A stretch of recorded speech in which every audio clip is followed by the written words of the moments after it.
వివేక హత్య కేసులో ప్రత్యక్ష సాక్షి వాచ్మెన్ రంగన్న మృతి చెందారు.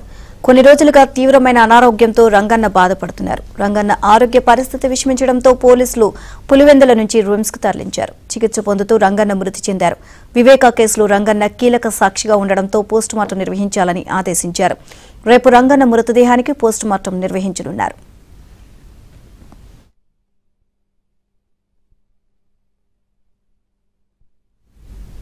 2019 మార్చి 15న పులివెందుల్లో వివేకానందరెడ్డి హత్యకు గురయ్యారు. అప్పట్లో వివేక ఇంటి వద్ద వాచ్మెన్ గా పనిచేసిన రంగన్న సీబీఐకి వాంగ్మూలమిస్తూ పలు కీలక అంశాలు బయటపెట్టారు. హత్య కేసులో కీలక సాక్షిగా నమోదు చేసిన సీబీఐ ఛార్జ్షీట్లో కూడా పలు అంశాలు పేర్కొన్నారు. ఈ కేసు విచారణ సమయంలో కీలకంగా ఉపయోగపడే రంగన్న మృతి చెందడం తీవ్ర చర్చనీయాంశమైంది.